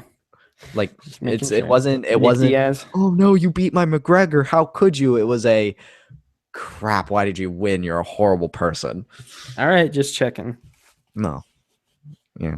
I wish I wish GSP would come back and fight McGregor. I know they're in different weight classes, but George St. Pierre would teach McGregor But what a real GSP's fighter done, is. man. Like, I mean, if he came back, I'd be so hyped for it, but I don't know if he can come back. I think he could because he's that good. He's like the greatest. He's a beast, he's like the man. greatest fighter I've ever seen in my life. He's a monster, but he quit while he was on top. He's just like, I'm done. I don't need to do this. I don't know what I'm proving. I'm just destroying everybody I fight. So yeah, so we'll see. All right, let's go here in 3, 2, 1. Hey everyone, welcome back to the show. So like I just said, we're going to talk about Ocarina of Time now, which has been a couple weeks in the making. I've been telling Max for quite some time that he needs to play this. If you've been listening to the show since we had our top 10 favorite games of all time segment, you'll know that this is my favorite game of all time. Ocarina of Time has been my favorite since I first played it, and nothing has taken it down. I still think it's a phenomenal game. Max, I'm curious to hear what your thoughts are, though, because you haven't really shared too much with me. I know you liked it for the most part. I've kind of chronicled my journey with you, like a little bit as here I and was there. doing it, a little here and there, less so, more ever since I got home from vacation. You gave me less opinions on it and more just like, I'm here now, I'm doing this now, I'm doing this now, things like that. Yeah, I wanted to keep you in the dark so I could keep this whole discussion a surprise for you. For those of you that don't know, first time ever playing Ocarina of Time, never really got past the Deku Tree before that at all. Know how the game ended, knew the whole story thanks to Melee. I know that Sheik is Zelda. Whoa. I've watched speedruns of the game. I'm very familiar with what the game is, where it's come from, and how important it is in the space of 3D games. You know, it's up there with Mario 64 and just how important it is for game design. I played it on my 3DS. It's good. It's the biggest thing that surprised me was how well it held up 18 years later. That was going to be my point to you if you tried to bash it. I was going to say, Max, you played an 18-year-old game, and it's incredibly well held up. Visually, I've looked at videos and screens of the game on the N64 and the GameCube version. Visually, it does not hold up. The 3DS version is the version you need to play. Just name something from 1998 that holds up really visually. I'd have to look at games that came out in 98, but they're A Link to the Past holds up visually. Granted, anything that's older. In those early 3D games. Mario 64 holds up. Sort of. I don't think it looks any better than Zelda does, honestly. I think the difference is Mario was more cartoony and Zelda was more realistic in that way. And I think not that Zelda ever, besides Twilight Princess, has tried to be gritty and real. I do think it hasn't held up visually except for the 3DS version, which puts a new skin on it. It's very nice. It's very nice. I played the first half of the game in full 3D. Okay. Which was kind of cool. Then kind of the second half, I just shut it off. What's your thoughts on it as a whole? So as a whole, it's a good game. It's not my favorite Zelda game. What's your favorite? Wind Waker's still better. Okay. I think. I also think Link Between Worlds is still better. Okay. So I guess you'd put it there in third. Okay. Thank God you didn't say Skyward Sword, or else I was gonna have to travel through the internet and punch you in the face. I think gameplay-wise, it is better than Skyward Sword. I think Skyward Sword's story is better than Ocarina of Time's. I don't agree with you on the soundtrack. And now, again, I will say you did know the story of Ocarina of Time. The Sheik Zelda twist is pretty, I don't know. Substantial. It's sort of substantial. It probably freaked you out as a kid, I'm sure. You could see it coming a mile away, honestly, but I mean, it's pretty good. It's a good story. I like the transition between the 7 years and like 7 years. Again, I'm sure was a very big deal. Like people did not know about it when it came out, and this is me removed from that nostalgia. But the music, you love. This is your favorite soundtrack of all time, easily. There were like only 1 or 2 songs that I was like, this is really good. The rest of it, I was like, there are better versions of this in other Zelda games. I like all the temples themes really, really well. I'm trying to think of like the exclusive songs to the games. Obviously, I really liked Gerudo Valley. That was like the one. I was like, that's the one. Every time I went there, I was like, yep, this is good. I like all of them. Zora's Domain, I'm really hot on. I love the music there with the kind of the classical guitar and the echoing, swooping echo sounds. Trying to think what else is in that. There's so many good ones. I like again, Spirit Temple's awesome. I love the music there.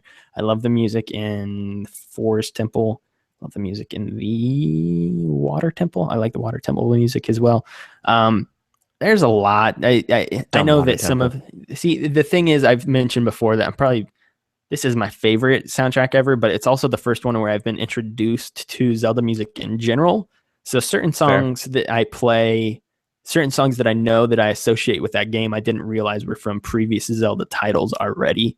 And then when I go back and I Mm. play the older Zelda titles, I'm like, oh, okay, this was already a song. I wasn't aware of that though. The Yeah. Hyrule Oh, Field theme is great as well. I love that. I'm pretty sure yeah. that's exclusive to the game. Um, I don't know. There's a bunch. It's There's a good couple others I music. can It think of. just wasn't. I wasn't blown away by it. There were some songs that, like the Gerudo Valley, really kind of was really the only one that really captured me. Um, the world. This game does a very excellent job of teaching you visually how it's supposed to be played. From the moment you go in the Deku Tree and the camera spirals up, goes down, shows you the whole temple, shows you that it's a vertical space instead of a, like, a 2D space. It's amazing. It's so cool. Um, and they continue to do that. There were some puzzles that were a little too abstract, or something you just had to see or grasp, that you could really only see in first person and not in a third person environment.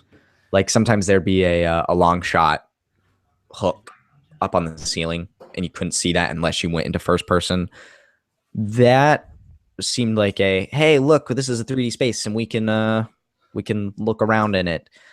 But they didn't really tell you that until you were like, where is the solution? And then you would just go in first person and solve it. So I felt like Yeah.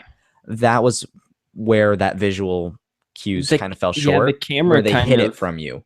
the camera doesn't age too well because you do need to see Oh something my in first gosh. person I sometimes. thought I was really excited because I thought, just like Majora's Mask on 3DS, I could use my C stick to control the camera.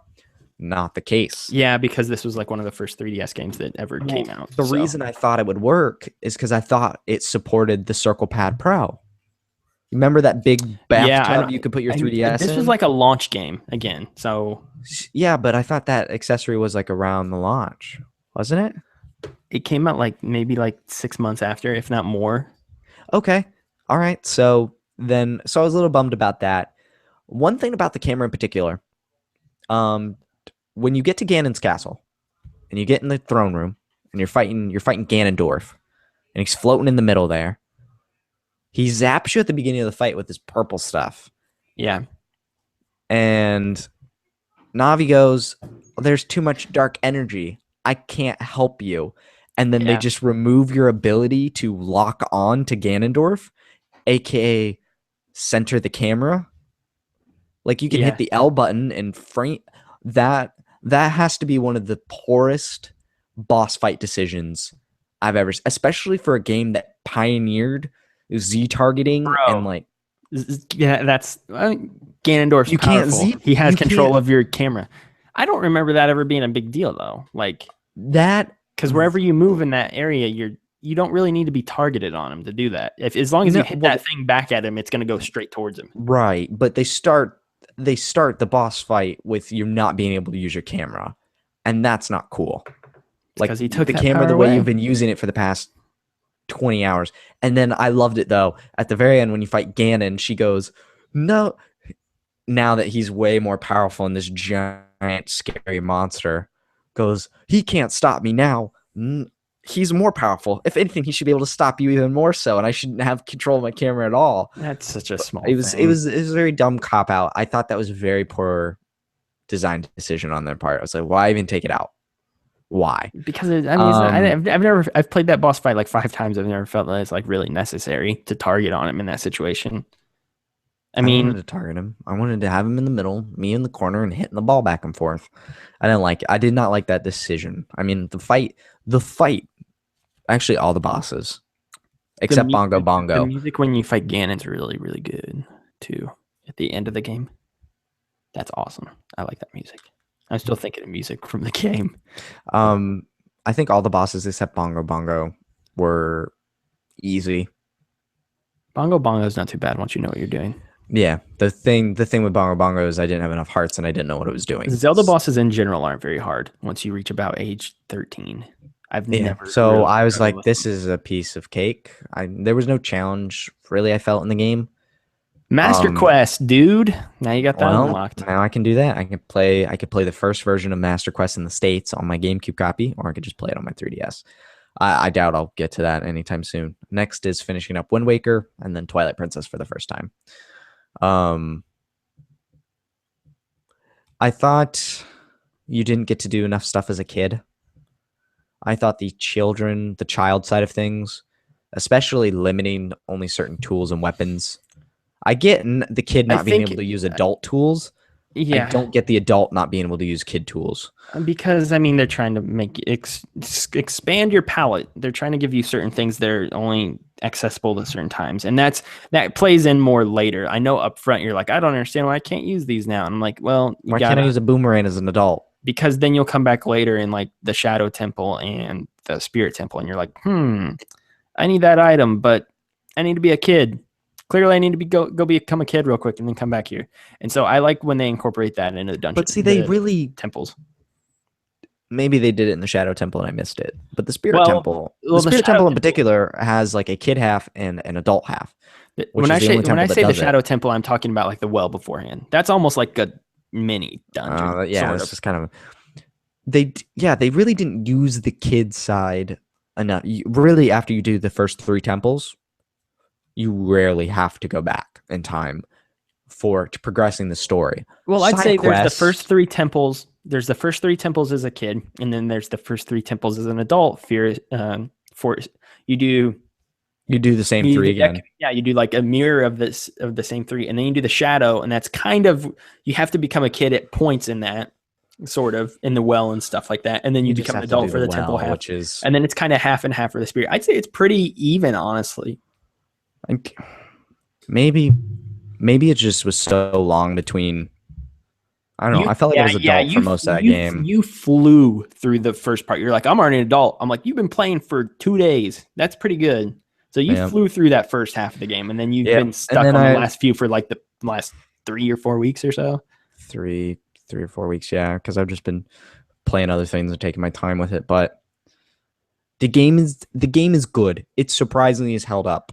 And that's always been my big thing, and that's why I still put it at number 1 on my list. And if I played that game as a kid and knew nothing about it, I'm sure it would be one of my favorite games of all time. I really do. But I've played other Zelda games that I, in particular, like more. Like I said earlier, and there are other games I've played that I like more than this. I think Zelda, like, this is clear. Where Link to the Past is where the 2D roots are. This is the roots of the 3D games. This is the 3D. And I see, playing this game, I see a lot of where Wind Waker came from. And that's cool to me. That's like, this is where my game came from. This is where all that stuff came from. And that's cool as a history thing. I've got a podcast I've had queued up on my phone for a while.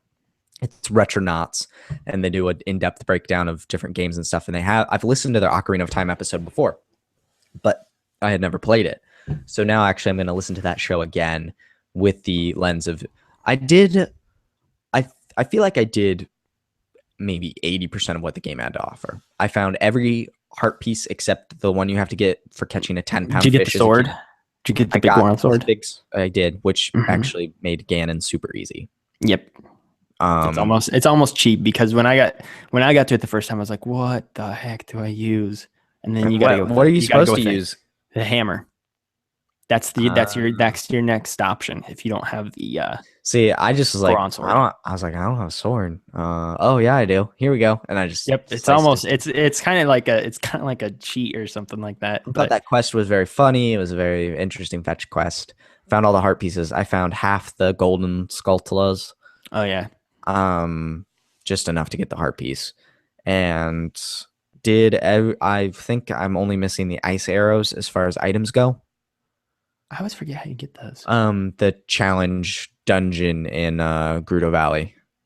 Yeah, that's You right. need, That's right. I but you forgot need about all that. the items to go in the different rooms to get all the keys. I forgot about that. So I feel like I've had my fair share of this You've seen game. what I'm it has to interested. offer. Yeah, I'm excited to see Twilight Princess and how that's shaped up. I think Twilight Princess has better dungeon I think The Twilight dungeons, Princess has maybe the best dungeon design in the series. the dungeons in this game, like I said, besides a few things that just were too obscure or just kind of poor decisions, like Certain this is things that are showing their age after 18 years. Again, the yeah, game and as a whole so still holds up, but not every mechanic does. yeah, and they're cool dungeons, but they're pretty straightforward. I do see why people hate the water temple. Granted, the Yes. 3DS version is easier because they do that camera thing that shows you the thing that changes when you hit the button. Yep. Which, God, how did anyone solve that as a kid on the N64 if you didn't know that? God bless you. Get good.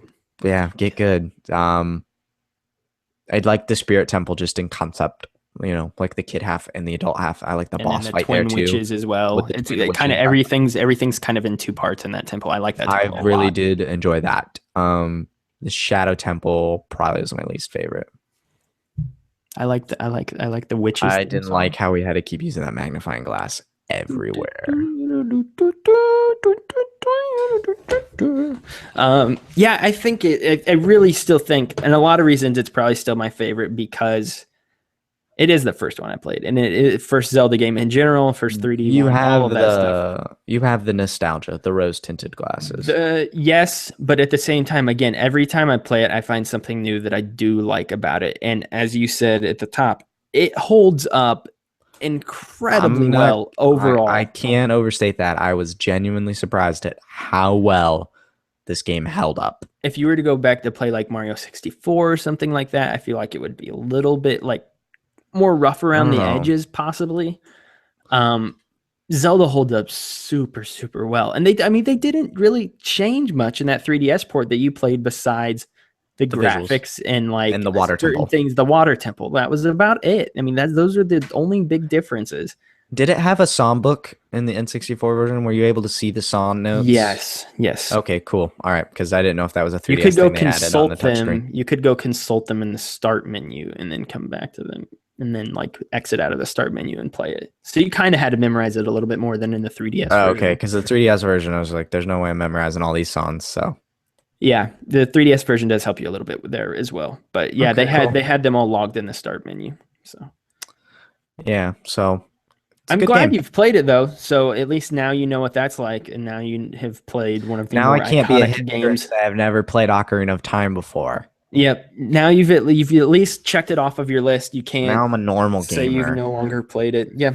I mean, because that is one of the big games everybody will always point to for the next boring now forever for the rest of history with games. Like that was a huge turning point in games. And so yeah, I can't see it holding. I'm excited to go worst. back.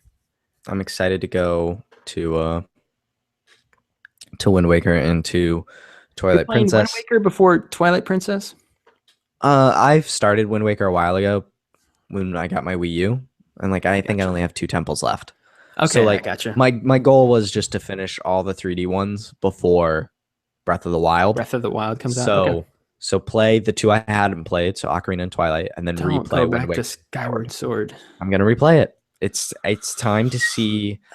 5 years later, it's time to see what I was right about, what I was wrong about.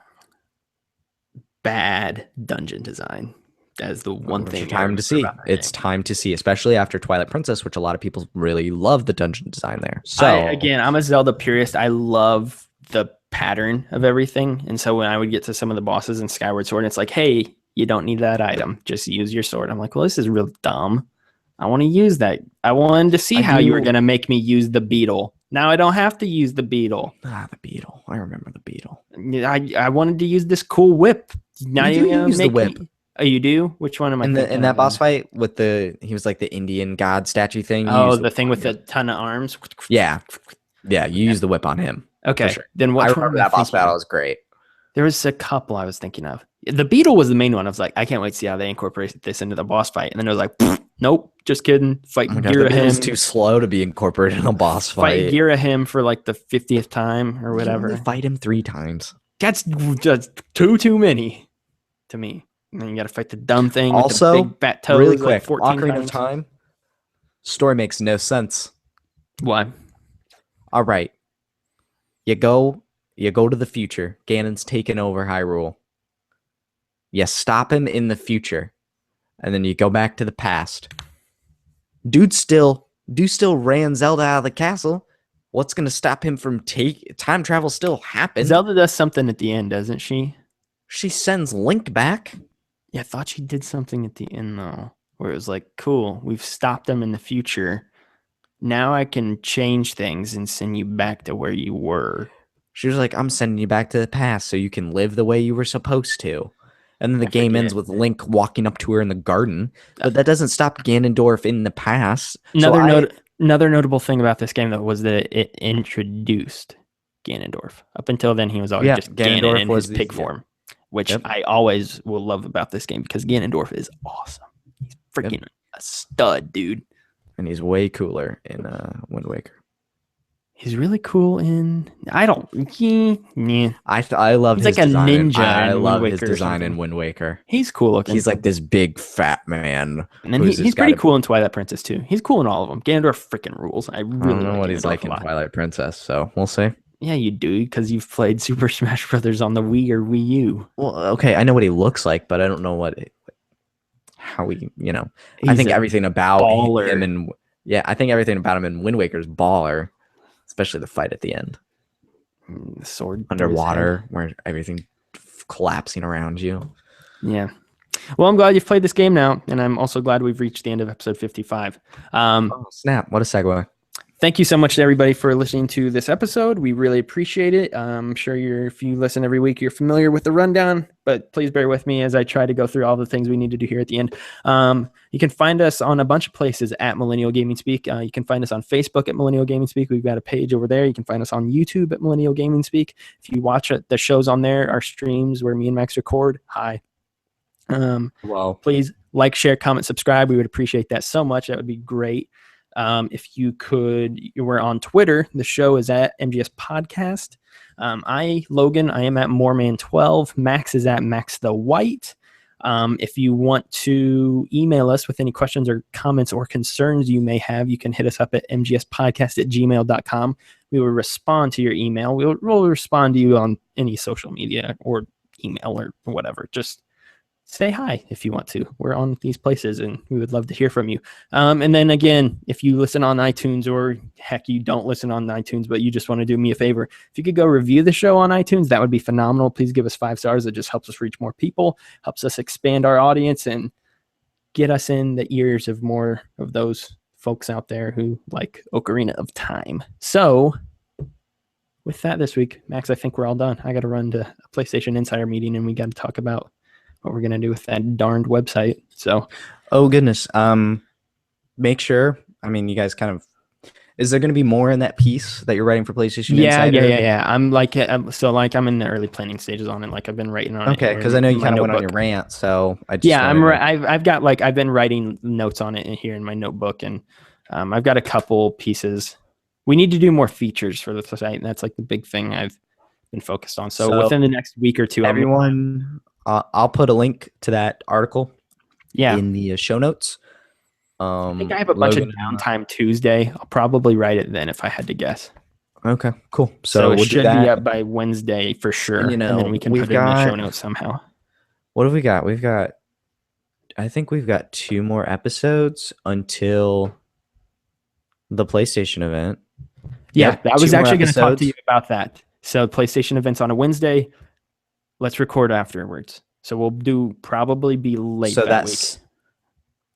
Well, what I was thinking was Sunday on the 4th, we do a normal episode with predictions. And then just do a one-off episode. And then do the PlayStation, just like we would for E3. Okay, that's fine. Yeah, we can talk about that off the air. So We'll let you all know in a couple weeks what we decide to do. Actually, in 2 weeks, we'll have a PlayStation meeting prediction show. See what leaks between now and then.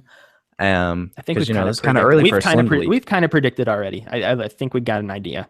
Yeah, but we're gonna especially like with this leak today. Nitty gritty. That'll just be like the topic of the show. It'll be fine. We'll give you guys more heads up about that in 2 weeks. That Wednesday, we will have a reaction to all the news that comes out from that. Hopefully, we also have the NX that month, and then a month later, we've got our VR headsets in. So full thoughts on that. NX is never coming out, so just no.